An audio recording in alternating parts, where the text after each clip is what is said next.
By 1939, Jewish civilians were being taken from Nazi-controlled Europe and sent to concentration camps.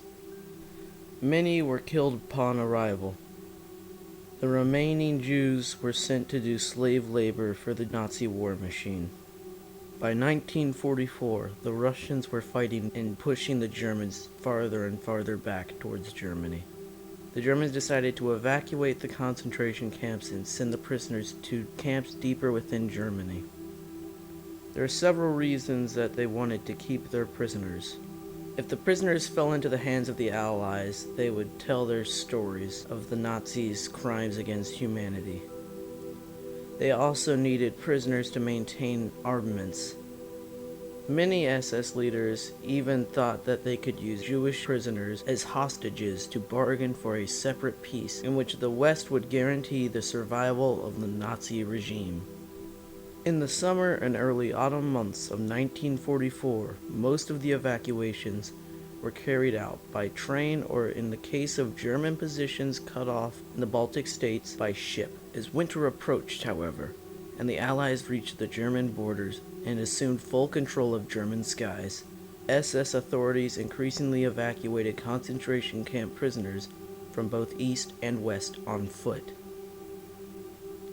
They were forced on marches that stretched for hundreds of miles across Europe, leading to Germany. By January 1945, the Third Reich stood on the verge of military defeat. Most of German East Prussia was already under Soviet occupation. Soviet soldiers prepared to push German forces back towards the interior of the Reich. By December 1944, American forces in the West were ready to invade Germany as well. The end of the war was near, and the Nazis knew it. On the marches, the SS guards had strict orders to kill prisoners who could no longer walk or travel. The evacuations became known as death marches.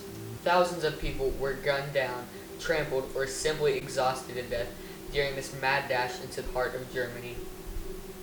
As the evacuations depended increasingly on forced marches and travel by open rail car or small craft in the Baltic Sea, during the brutal winter of 1944 to 1945, the number who died of exhaustion and exposure along the routes increased dramatically.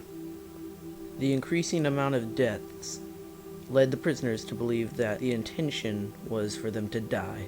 This was how the term death march was appointed.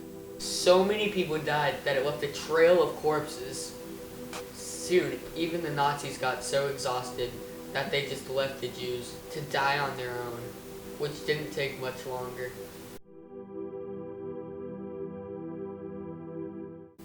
During these death marches, the SS guards brutally mistreated the prisoners. Following their explicit orders, they shot hundreds of prisoners who collapsed or could not keep pace on the march, or who could no longer disembark from the trains or ships. Thousands more prisoners died of exposure, exhaustion, starvation, and more.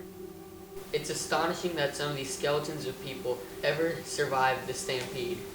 This mindless and chaotic run, and if you could not keep up, you would get trampled to death by the thousands of others trying to fight for their own life.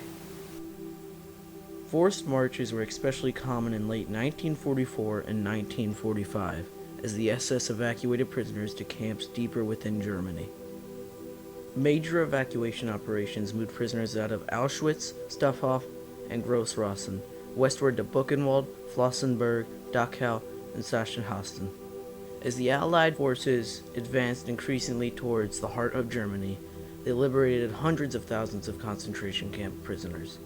They even liberated the prisoners who were in the middle of death marches. Those who were liberated were never the same.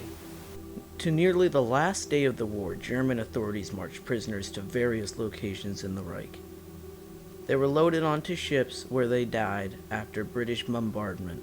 The British thought that the boats carried German military personnel, but in fact they contained the remaining Jews.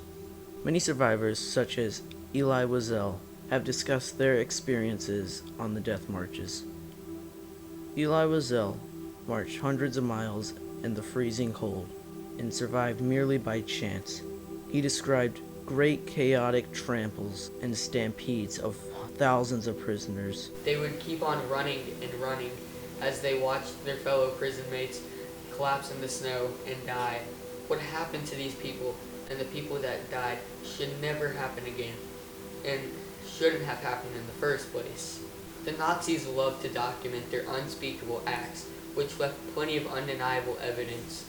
Although most survivors have since passed away, their stories live on and inspire all of us. As people, it is our duty to make sure nothing this terrible ever happens again, nor any injustice or prejudice in general. If there's one thing each and every one of us can learn about the Holocaust, it is that we can't change the past, but we can prevent tragedies in the future. Death marches were only one of the many terrible atrocities against the people in Europe committed by the Nazis.